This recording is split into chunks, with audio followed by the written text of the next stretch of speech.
लोकांसमोर मांडू. त्यांनी दलितांची, ओबीसीची आणि आदिवासींची मतं घेण्याचा प्रयत्न केला होता. पण त्या काँग्रेसचा चेहरा आता राहुल गांधी यांच्या वक्तव्यामुळं तो फाडला गेलेला आहे. आणि काँग्रेस पक्ष जो आहे, हा काँग्रेस पक्ष हा आरक्षणाच्या विरोधातला पक्ष आहे. त्यांना दलितांच्याबद्दल त्यांना आस्था नाही. फक्त मतं मिळवण्यासाठी दलितांचा उपयोग करायचा, आदिवासींचा उपयोग करायचा आणि आपलं राजकारण करायचं, भ्रष्टाचार करायचा, अशा पद्धतीची भूमिका काँग्रेस पक्षाची राहिलेली आहे. त्यामुळं रिपब्लिकन पक्षाच्या वतीनंही आणि सर्व आमचा दलित आदिवासी समाज जो आहे, या सर्वांच्या वतीनं देशभरामध्ये आम्ही रिपब्लिकन पक्षाच्या वतीनं राहुल गांधींच्या निषेध करण्यासाठी मोर्चे, निदर्शनं अशा पद्धतीचा कार्यक्रम आम्ही पक्षाच्या वतीनं करणार आहोत. महाराष्ट्रामध्ये सर्व जिल्ह्यामध्ये, तालुक्यामध्येही राहुल गांधींच्या विरोधामध्ये तीव्र अशा पद्धतीचं आंदोलन हे रिपब्लिकन पक्षाच्या वतीनं करण्यात येणार आहे. आणि अशा पद्धतीनं वक्तव्य परदेशामध्ये जाऊ राहुल गांधी यांनी केलेलं आहे. त्याला दलितांनी जाब विचारला पाहिजे, आदिवासींनी जाब विचारला पाहिजे. 44 जागा असणाऱ्या काँग्रेस पक्षाला 99 जागा मिळाल्या आणि काँग्रेस पक्षाला एवढ्या जागा मिळवून देण्यामध्ये या सगळ्या समाजाचा मोठा वाटा होता. लोकांचा गैरसमज करून त्यांनी मतं मिळवली होती. त्यामुळं साऱ्या दलितांना, ओबीसींना आणि आदिवासींना माझं नम्र निवेदन आहे की काँग्रेस पक्ष जो आहे हा तुमच्या आरक्षणाच्या विरोधातला पक्ष आहे. नरेंद्र मोदींचं सरकार कधीच आरक्षणाला हात लावणार नाही. उलट नरेंद्र मोदी सरकारने इकॉनॉमिकल सेक्शनलाही 10% आरक्षण दिलेलं आहे. शेड्यूल कास्ट, शेड्यूल ट्राईबच्या आरक्षणाला कधीही विरोध केलेला नाही. आणि मध्यंतरी सुप्रीम कोर्टाचा ज्यावेळेला मत ओपिनियन आलं की दलित आदिवासींनासुद्धा क्रिमिनलची पद्धत लावली पाहिजे, त्यावेळेला ताबडतोब माननीय प्रधानमंत्र्यांनी सुप्रीम कोर्टाने मांडलेल्या भूमिकेचा विरोध करून दलित आदिवासींना अजिबात क्रिमिनलची पद्धत लागणार नाही ही भूमिका नरेंद्र मोदी यांनी मांडलेली होती. आणि त्यामुळं नरेंद्र मोदीजी आणि NDA सरकार जे आहे हे आरक्षणाचं संरक्षण करणारं सरकार आहे. दलित, आदिवासी, ओबीसी आणि सर्वांनाच न्याय देणारं सरकार आहे. सबका साथ, सबका विकास, सबका विश्वास अशा पद्धतीचं जे सबका प्रयास अशी भूमिका घेऊन चालेल आमचं सरकार आहे. आम्हाला जागा कमी मिळाल्या ठीक आहे, पण देशामध्ये क्लिअर मेजॉरिटी आम्हाला मिळालेली आहे आणि आमचं सरकार स्थापन झालेलं आहे. एका बाजूला आमचे माननीय मल्लिकार्जुन खरगे जे म्हणत आहेत की जर 20 जागा जर कमी झाल्या असत्या तर हे सगळे BJPचे नेते, NDAचे नेते जेलमध्ये असते. पण मल्लिकार्जुन खरगेंना माझा एकच प्रश्न आहे, सवाल आहे की आमचं सरकार आलेलं आहे पण तुम्ही अजून जेलमध्ये नाही. आमचं NDAचं सरकार आलेलं आहे मेजॉरिटीनं, तरी राहुल गांधी जेलमध्ये नाही, सोनिया गांधी जेलमध्ये नाहीत. तर अशा पद्धतीचं सुडाचं राजकारण करण्याची भूमिका आमची अजिबात नाही आहे. ईडीची एन्क्वायरी जी आहे, ईडीची एन्क्वायरी ते त्यांच्याकडे जे पेपर येतात त्यावरून ती एन्क्वायरी होते. आणि जर आम्ही सांगून जर ईडी कारवाई करत असेल तर कोर्टाकडून तुम्हाला का त्या लोकांना का दिलासा मिळत नाही आहे. त्यामुळं जर ईडीनं काय चुकीच्या पद्धतीनं पेपर तयार करून जर काही नेत्यांना पकडलं असेल तर तुम्हाला कोर्टात जाण्याचा अधिकार आहे आणि कोर्टाकडून न्याय मिळवण्याचा अधिकार आहे. पण कोर्टाकडे जाऊनसुद्धा तुम्हाला न्याय मिळत नाही याचाच अर्थ असा आहे की ईडीच्या एन्क्वायरीमध्ये तुम्ही कुठे दोषी आहात. आणि म्हणून माननीय मल्लिकार्जुन खरगे यांनी एवढ्या जागा 99 मिळाल्या म्हणून एकदम हे आमचं सरकार आलं ते जेलमध्ये गेले असते अशा पद्धतीची धमकी देणं ही अत्यंत योग्य नाही.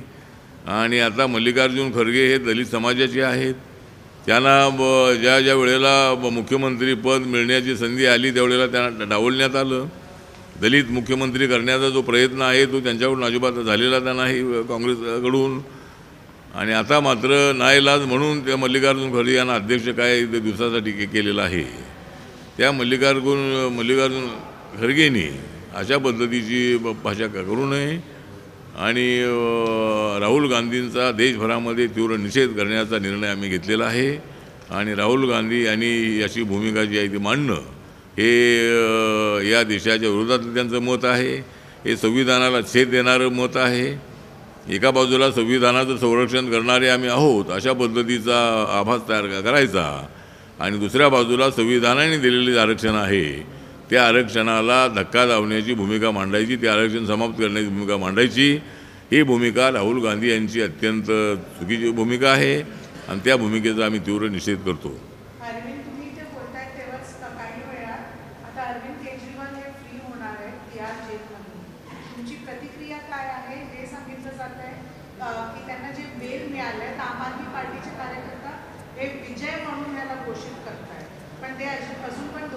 मला असं वाटतं की अरविंद केजरीवाल यांना ज्यावेळेला अनेक केसेसमध्ये ज्यावेळेला आरोपी जेलमध्ये असतात त्यावेळेला कोर्ट त्यांना कधी ना कधी जामीन देत असतं.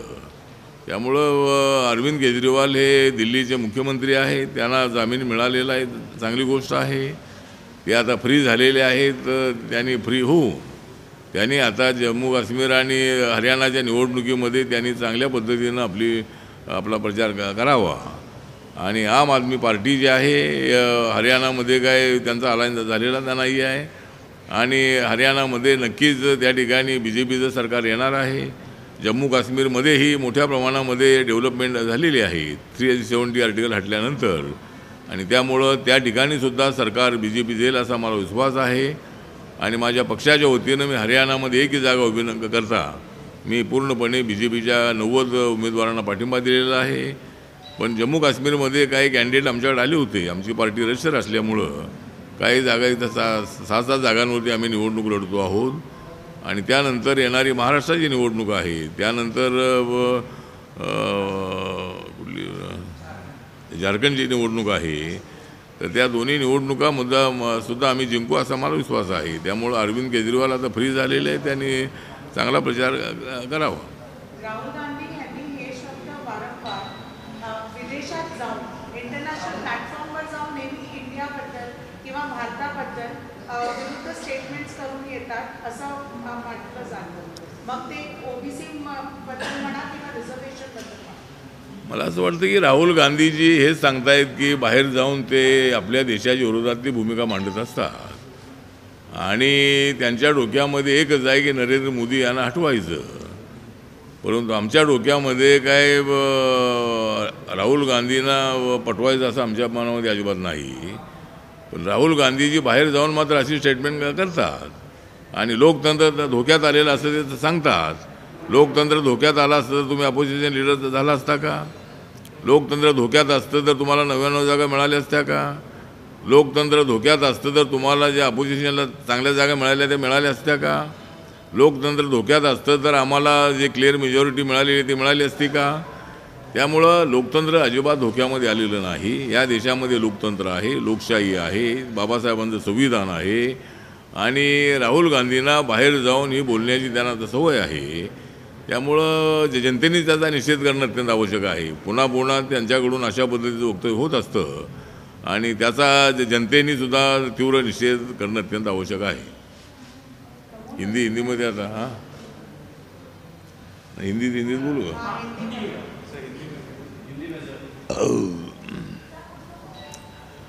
एक बहुत ही मतलब बुरी बात हमें सुनने के लिए मिली है कि देश के कांग्रेस पार्टी के अपोजिशन लीडर लोकसभा के माननीय राहुल गांधी जी, जो हमारे बहुत अच्छे मित्र भी रहे हैं, कई साल तक मैं उनके साथ भी रहा हूँ, लेकिन मुझे ये मालूम नहीं था कि राहुल गांधी अमेरिका में जाकर आरक्षण का विरोध करने वाले हैं. तब अगर मुझे मालूम होता था तो मैं कांग्रेस साथ कभी नहीं जाता था. लेकिन राहुल गांधी जी ने अमेरिका में जाकर वहाँ जो आरक्षण है शेड्यूल कास्ट को, शेड्यूल ट्राइब को, जो पहले संविधान ने आरक्षण दे दिया था, बाद में OBC को आरक्षण संविधान ने दे दिया, बाद में इकोनॉमिक वीकर सेक्शन को 10% आरक्षण नरेंद्र मोदी सरकार ने दे दिया. वे जो 59.5% जो आरक्षण है ये आरक्षण समाप्त करना चाहिए. इसी तरह का बकवास राहुल गांधी जी ने किया है, इसी तरह की टिप्पणी राहुल गांधी जी ने की है और इस टिप्पणी से भारतीय संविधान का अपमान हुआ है। इस राहुल गांधी की भूमिका से बाबा साहब अम्बेडकर जी का बहुत बड़ा अपमान हुआ है। दलित, आदिवासी, ओबीसी और इकोनॉमिक सेक्शन का बहुत बड़ा अपमान हुआ है। और ऐसे गद्दार जो राहुल गांधी जी है, इन्होंने इसी तरह की टिप्पणी करना ठीक नहीं है। जनता ने इसका कड़ा विरोध करना चाहिए। मेरी party Republican party of India जो है, मेरी पार्टी की तरफ से देश भर में राहुल गांधी के खिलाफ आंदोलन हम करने वाले हैं और राहुल गांधी का तीव्र निषेध करने की भूमिका हमारी है। राहुल गांधी को क्या अधिकार है आरक्षण समाप्त करने की भूमिका रखने का? क्यों राहुल गांधी इसी तरह बात कर रहे हैं? एक बार पंडित जवाहरलाल नेहरू जी ने भी एक नॉर्थ ईस्ट के मुख्यमंत्रियों को चिट्ठी लिखी थी और उसमें आरक्षण समाप्त करने के बारे में उसमें कुछ उल्लेख उसमें था। तो कांग्रेस पार्टी की जो नीति है दलितों का वोट लेने की नीति है, लेकिन आरक्षण की विरोधी पार्टी कौन सी होगी? उस पार्टी का नाम है कांग्रेस पार्टी और उस कांग्रेस पार्टी के नेता राहुल गांधी जी। तो इन्होंने जो बहुत बड़ा गलत मतलब कदम उठाया है और गलत तरीके से अमेरिका में जाकर इसी तरह का बयान दे दिया है। ये मतलब बहुत बड़ी धक्कादायक मतलब उनका टिप्पणी है और सभी आरक्षण लेने वाले लोगों को बहुत बड़ा गुस्सा है। इसीलिए हम राहुल गांधी जी का जगह जगह पर धिक्कार करेंगे, निषेध करेंगे और कांग्रेस पार्टी को सबक सिखाने का काम हम जरूर करेंगे।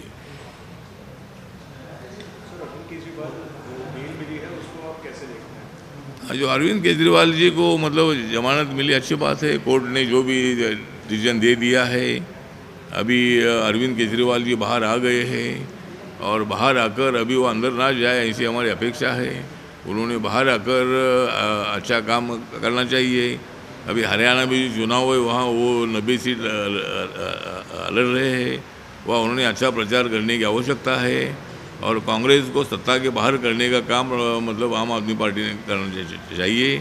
लेकिन हरियाणा में ज़रूर मतलब वहाँ कंपटीशन ज़रूर है, लेकिन हमें पूरा विश्वास है कि हरियाणा में ज़रूर बीजेपी की सरकार आएगी और मेरी पार्टी ने निर्णय लिया है कि सभी सीटों पर मतलब कांग्रेस के विरोध में मतलब बीजेपी का समर्थन करने की भूमिका मेरी पार्टी ने ली है और 90 सीटों पर हम बीजेपी का समर्थन कर रहे हैं।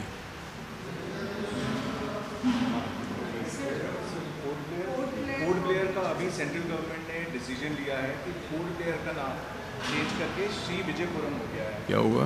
श्री विजयपुरम कॉलोनियल सिस्टम के एंटी कॉलोनियल सिस्टम है, उसको बर्खास्त कर एक नया रूल या भारत का रूल लाने के लिए अमित शाह इन्होंने अनाउंसमेंट की। जैसा विजय अकाप रही थे, पोर्ट ब्लेयर का नाम चेंज हुआ है सर। नहीं कि क्या नाम चेंज हुआ? श्री विजयपुरम। हाँ, अभी श्री विजयपुरम। विजयपुरम। अच्छा।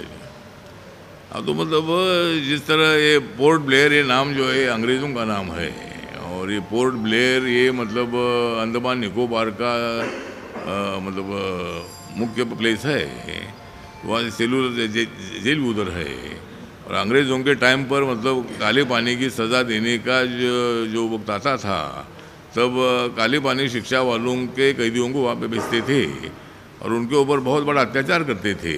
तो अभी ये पोर्ट ब्लेयर का नाम अभी बदला है और श्री विजयपुरम जो नाम है, ये जिस तरह हमें विजय मिली है, हमको आज़ादी मिली है, अंग्रेज़ों को भगाने का काम हम लोगों ने किया है।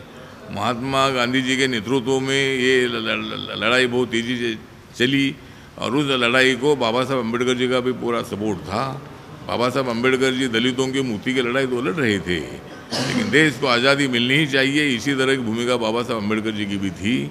महात्मा गांधी और बाबा साहब में कुछ सामाजिक मुद्दों पर कोई मतभेद थे, लेकिन आज़ादी के आंदोलन के लिए दोनों में एकमत था।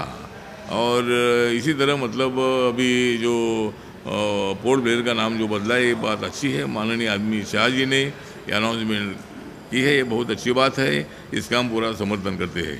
सर मराठीत पण ह्याच्याबद्दल सांगा, पोर्ट ब्लेअरला विजयपुरम असं नाव दिलं। हां, तर पोर्ट ब्लेअरला श्री विजयपुरम अशा पद्धतीचं नाव देण्याचा निर्णय भारत सरकारने घेतलेला आहे.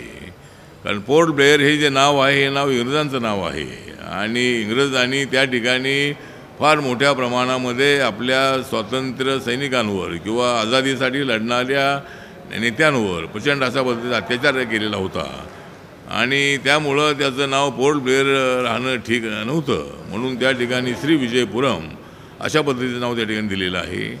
सुभाषचंद्र बोस जे आहे ते सुभाषचंद्र बोस त्या ठिकाणी 1945ला गेले होते आणि त्या ठिकाणी 1945ला ते तिरंगा झेंडा फडकवण्याचं काम त्या ठिकाणी झालेलं होतं. त्यामुळं अंदमान निकोबार हे जे युटी आहे तर त्या ठिकाणी त्याचं जे पोर्ट ब्लेअरचं नाव जे आहे हे नाव श्री विजयपुरम जे नाव केलेलं आहे बदललेलं आहे. माननीय अमित शहा यांनी जाहीर केलेलं आहे. त्याचा आम्ही पूर्णपणे समर्थन करत आहोत. तुमचं मत काय कास्ट सेन्ससला घेऊन? कास्ट सेन्ससला घेऊन काय मत आहे? बीजेपीचे खूप अलायन्सेस बीजेपीला सांगतात पार्लमेंटमध्ये ओबीसी पॅनल वगैरे की कास्ट सेन्सस व्हावं. तुमचं मत? कास्ट सेन्ससबद्दल एक तर असं आहे की आज राहुल गांधीजी सांगतायत की कास्ट सेन्सस झालं पाहिजे, पण त्यांचं सरकार होतं त्यावेळेला मात्र त्यांनी ते केलं नाही. आता मात्र ते मोठमोठ्या आवाजामध्ये सांगतायत की कास्ट सेन्सस करा. तर एक तर त्यामध्ये जातीच्या आधारावर कास्ट सेन्सस करण्यामध्ये सरकारची टेक्निकल अडचण ही आहे की आर्टिकल 17 प्रमाणे या देशातली जातीव्यवस्था पूर्णपणे नष्ट करण्यात आलेली आहे आणि त्यामुळं जातीच्या आधारावर सेन्सस कसा करायचा हा प्रॉब्लेम पूर्वीच्या सरकारांचा होता आणि आता आमच्या NDA सरकारचा सुद्धा हा प्रॉब्लेम आहे.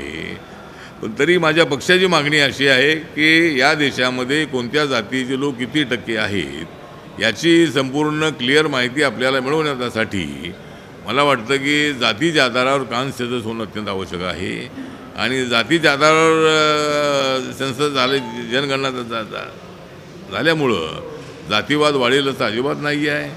आज ही शहरामधला जातीवाद बऱ्याच प्रमाणामध्ये कमी झालेला आहे, पण खेड्यापाड्यामध्ये आज हे दलितांवरती अत्याचार होतात, आदिवासींवर अत्याचार होतात आणि त्यामुळं मला असं वाटतं की लोकांच्या मनामध्ये काही लोकांच्या मनामध्ये जात आहे तर त्याच्यासाठी एक सामाजिक आंदोलन होणं अत्यंत आवश्यक आहे. पण जनगणनेच्याबद्दल जे आपण मला विचारलं आहे त्याप्रमाणे पक्षाचं मत माझं असं आहे की सगळ्या जातीचा फक्त ओबीसी नाही तर सर्वच देशातल्या जातींचा सेन्सस जातीच्या आधारावर झाला तर प्रत्येक जातीचं पर्सेंटेज किती आहे, कोणत्या जातीला कसा न्याय द्यायचा असा निर्णय घेण्यासाठी सरकारला त्याची मदत होऊ शकेल.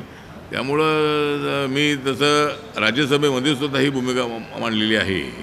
त्यामुळं सरकारने जातीच्या आधारावर सेन्सस करावा अशी आपली मागणी आहे, सूचना आहे.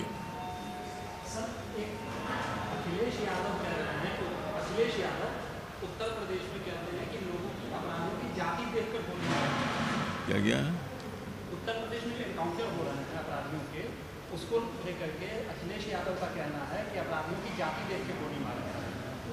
मुझे लगता है कि अखिलेश यादव जी समाजवादी पार्टी के नेता है, मुलायम सिंह जी के बेटे हैं और उन्होंने मतलब इसी तरह का आरोप लगाना ठीक नहीं है. जो जिम्मेदार आदमी ने जिम्मेदार आरोप लगाना चाहिए. वहाँ जो भी मतलब इनकाउंटर होता है वो इनकाउंटर उत्तर प्रदेश में जो होता है वो जो क्रिमिनल है, चाहे वो ब्राह्मण हो, दलित हो, आदिवासी हो, ओबीसी हो या कोई भी कास्ट का हो, तो जो गुनहगार है उनको इनकाउंटर होता है. और इसीलिए मुझे लगता है कि अखिलेश यादव जी ने जो आरोप लगाया है एज अपोजिशन आरोप लगाने का काम उनका होता है, वो करते रहते हैं, लेकिन उनके आरोप में बिल्कुल तथ्य नहीं है. गोली उनको मारी जाती है जो आदमी क्रिमिनल है और जो बहुत लोगों की जान लेने वाला है, बहुत लोगों का बड़ा नुकसान करने वाला है, करप्शन करने वाला है, ऐसे लोगों को ही गोली मारी जाती है.